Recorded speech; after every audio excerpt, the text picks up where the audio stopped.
teman-teman, gimana kabarnya semua? Semoga kalian selalu dalam keadaan yang sehat ya. Nah, di video kali ini aku mau menceritakan tentang how I start my own business. Nah, tapi di video yang kali ini aku akan memfokuskan kepada pertanyaan teman-teman, terutama yang paling banyak ditanyakan di kolom komentar di video aku sebelumnya.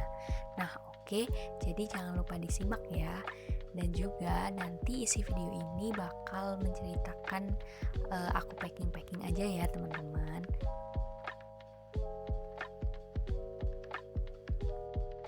Oke, kita mulai aja ya teman-teman. Nah, di sini hal pertama yang mau aku bahas adalah banyak dari kalian yang bertanya, "Kak, gimana sih cara kita memulai suatu usaha? Apa aja yang perlu kita lakuin, terutama langkah awalnya seperti apa?" Nah, di sini aku bakal menjawab ya teman-teman. Menurut aku dan aku nggak pernah bosan buat ngingetin, kalau kalian mau mulai usaha itu yang pasti kalian harus suka dulu ya teman-teman. Kalian harus minat, harus tertarik akan hal itu. Nah, selain itu, kalian juga harus lihat potensi yang ada di diri kalian. Maksudnya dari potensi itu tuh kayak misalnya kalian itu cocoknya dalam bidang yang menciptakan atau hanya menjual. Kayak aku akan mencontohkan diri aku sendiri ya teman-teman. Nah, kayak aku itu suka banget dengan alat tulis yang lucu, yang gemes-gemes itu tuh aku suka. Nah, tapi aku tahu kekuranganku adalah aku nggak terlalu pandai dalam hal menciptakan. Nah, berarti dari situ yang cocok buat aku adalah berjualan. Nah, itu juga berlaku ke teman-teman juga. Nah, kalian misalnya suka gambar atau suka hal yang berupa menciptakan, kalian bisa nih langsung menciptakan hal itu, langsung gambar dari hasil karya kalian. Atau yang kayak aku yang gak terlalu pinter buat hal-hal yang menciptakan seperti itu, kalian boleh menjual dalam bentuk barang yang jadi, seperti itu. Selanjutnya yang sering banget dipertanyakan adalah tentang modal. Nah, modal di sini tuh sebenarnya kalau aku pribadi itu relatif ya.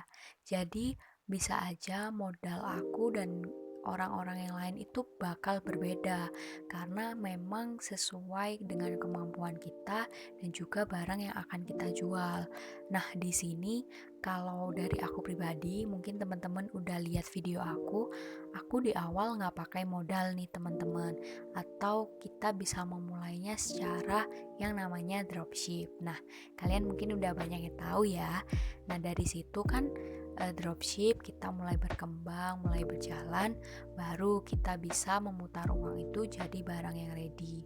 Nah, tapi buat teman-teman yang mau memakai modal itu juga sangat penting dan punya nilai yang lebih. Karena menurut aku dengan kita memberikan modal untuk suatu usaha kita, itu juga sebagai wujud dari kita itu punya niat. Kita tuh nggak setengah-setengah untuk hal itu. Jadi kita udah bertekad lah ya untuk suatu usaha itu aku investasikan untuk berjalannya suatu kegiatan jualan tersebut. Nah, dari situ nanti kita bisa memprediksi kita tuh butuh modal apa aja. Nah, itu tuh bisa kalian list teman-teman. Misalnya aku mau berjualan makanan. Nah, apa aja sih yang dibutuhin? Bahannya, peralatannya, atau packagingnya dan lain sebagainya. Seperti itu. Selanjutnya yang gak kalah penting menurut aku adalah kita harus menganalisis mengenai kebutuhan di sekitar kalian ataupun kekurangan yang perlu kalian ketahui. Nah, di sini maksudnya gimana sih? Nah, di sini menurut aku dalam mulai usaha itu kita perlu melihat apa sih yang lagi dibutuhin, apa ya yang lagi dicari oleh teman-teman sekitar aku. Misalnya seperti itu. Jadi kalau aku sendiri, aku awalnya nggak terlalu yang melihat secara jauh. Aku cukup fokuskan ke orang-orang di sekitarku, mereka ini butuhnya apa. Nah, dari situ aku bisa melihat kalau aku ini adalah seorang pelajar. Nah, di mana teman-teman aku pasti juga membutuhkan yang namanya alat tulis. Nah, dari situ aku bisa memulai suatu usaha itu. Begitu juga dengan teman-teman. Nah, kalian bisa ngelihat nih potensinya tuh apa sih. Misalnya teman aku ini sekarang lagi suka banget dengan baju-baju yang lucu, atau lagi suka banget sama jajanan yang kekinian. Boleh nih kalian mulai ngelihat potensi pasar. Nah, selain itu mengenai kelebihan di sekitar kalian, kalian juga harus melihat namanya adanya kekurangan. Misalnya kekurangannya itu, saingan kalian itu nggak hanya kalian aja, nggak hanya beberapa orang aja. Kalian pasti harus melihat berapa banyak orang yang jualan hal yang sama dengan yang kalian pikirkan. Nah, dari situ kalian tuh harus menciptakan suatu inovasi atau hal yang membedakan kalian dengan toko yang lainnya. Misalnya aku alat tulis, aku pasti punya banyak saingan di luar sana, tapi aku punya ciri khas sendiri. Misalnya aku bisa langsung mengantarkan barang itu ke customer aku, jadi mereka itu lebih seneng dan barangnya cepat sampai. Terus selain itu aku juga suka ngasih bonus atau hal yang selain itu. Nah, dari situ kalian juga bisa memikirkan gimana cara yang kreatif biar kalian itu berbeda dari toko-toko yang lainnya. Seperti itu. Mengenai hal yang kreatif, kalian juga harus memulai itu dari awal. Misalnya, kalian bisa menciptakan nama toko yang unik atau menciptakan desain yang lucu. Nah, dari awal usaha, kalian udah memikirkan apa ya yang jadi ciri khas nanti di toko aku. Misalnya dalam berupa feeds atau lain sebagainya. Karena menurut aku, pendapat aku pribadi, di zaman sekarang ini kita itu punya banyak banget misi, terutama bagi penjual, untuk bagaimana caranya orang melihat barang kita itu tertarik walaupun secara online. Nah, itu merupakan suatu cara yang agak sulit ya teman-teman, karena kita tuh harus membuat barang itu biar orang itu lihat dan berpikir, wah barang ini bagus, padahal mereka belum melihat barang itu secara langsung. Nah, itu yang menjadi tugas buat teman-teman. Nah, di situ aku bisa saran kalian bisa mulai menciptakan atau melihat ide-ide yang banyak di luar sana. Misalnya kalau aku sendiri tuh biasanya aku suka lihat inspirasi di Pinterest atau di Twitter atau di all shop yang lainnya yang udah besar. Nah, dari situ nanti kalian punya gambaran toko aku mau dikonsepkan seperti apa, aku mau menjual barang seperti apa, aku mau memberikan customer nilai plusnya itu nanti seperti apa. Nah, itu tuh bisa kalian pikirkan.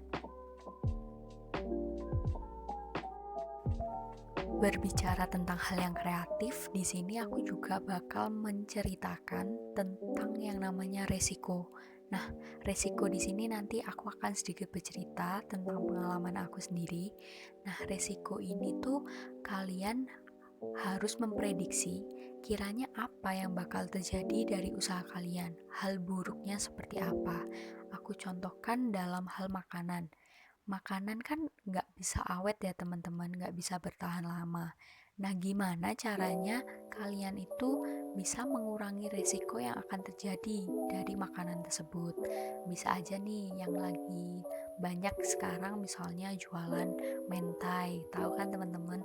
Atau puding, apa sih itu, dessert box nggak sih namanya? Nah, kalian bisa tuh open PO, misalnya dari 1 minggu kalian bisa open order Senin sampai Kamis. Hari Jumatnya dilakukan pengiriman. Dari situ tuh kalian bisa mengurangi yang namanya resiko. Nah, untuk aku sendiri, aku bakal bercerita ya teman-teman. Jadi aku pernah mengalami satu kejadian, lucu sih kejadiannya. Nah, jadi tuh ada orang yang beli di aku, dia tuh belinya langsung kayak pingin yang dikirim cepet, langsung, "Kak, aku udah transfer, tolong langsung dikirim sekarang," langsung seperti itu. Kebetulan pengirimannya keluar kota. Nah, tapi aku sebelum melihat atau mau mem-packing orderannya, aku cek dulu apakah pembayarannya sudah dilakukan atau belum. Nah, hal itu tuh penting banget teman-teman, karena banyak orang yang udah bilangnya transfer tapi nyatanya enggak. Di sini solusinya aku bisa kasih pilihan ke teman-teman untuk bikin akun m-banking. M-banking atau misalnya kalian nggak punya rekening, kalian bisa buka Dana atau OVO atau link aja, itu tuh banyak banget kan. Nah, dari situ kalian bisa langsung cek apakah udah kebayar atau belum. Karena sepengalaman aku saat pembeli itu berbicara seperti itu dan aku cek mutasi rekening, tidak ada pembayaran yang masuk. Nah, itu menandakan aku hampir aja ditipu. Nah, hal-hal seperti itu tuh yang perlu kalian perhatikan, seperti resiko apa yang harus kalian pikirkan. Dan saran aku seperti itu.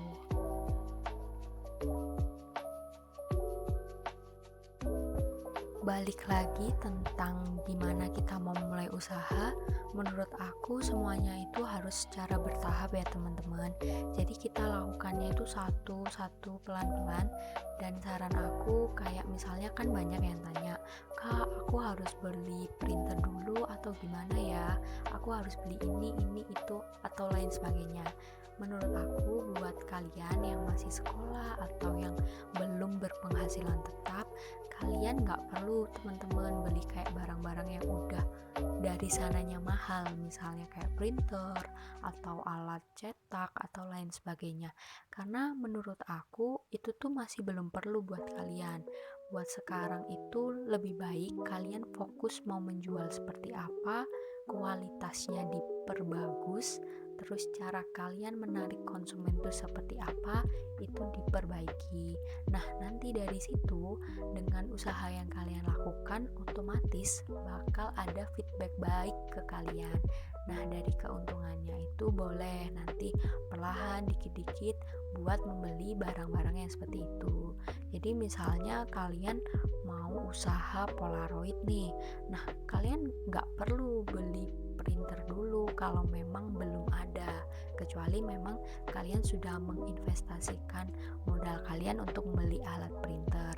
Tapi buat kita-kita yang masih sekolah, kalian boleh aja cetakin ke tempat lain dulu, ke jasa cetak dulu. Nah, yang kualitasnya memang udah bagus.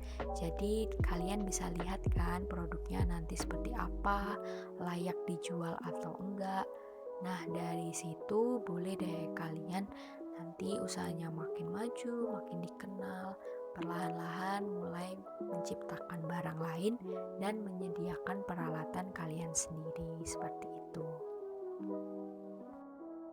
Yang gak kalah banyak yang ditanyakan oleh teman-teman adalah di mana kita mendapatkan tempat kita untuk mencari distributor atau supplier. Nah, dari sini aku sebetulnya gak bisa menceritakan secara langsung di mana aku dapat tempat itu ya, karena itu udah masih bisnis aku. Nah, tapi untuk teman-teman bahwa cari supplier itu yang ada di sekitar kita dulu, karena kelebihannya kita bisa melihat produk itu secara langsung, apakah produk itu bagus atau sesuai dengan kualitas di toko kita atau lain sebagainya. Nah, nanti dari situ kalian bisa mulai bertahap melihat di tempat-tempat cocok untuk produk-produk di toko aku dan disukai oleh banyak orang. Dari situ saran yang bisa aku sampaikan. Nah, dari sini aku mau ngucapin makasih banyak buat teman-teman yang udah mau nonton. Yang pasti semangat terus, kita sama-sama belajar, dan terima kasih udah mau nonton. Terakhir dari aku, dalam memulai apapun kalian itu harus fokus dan jangan pernah setengah-setengah, karena menurut aku semua yang dilakukan secara benar pasti akan mendapatkan hasil yang baik juga.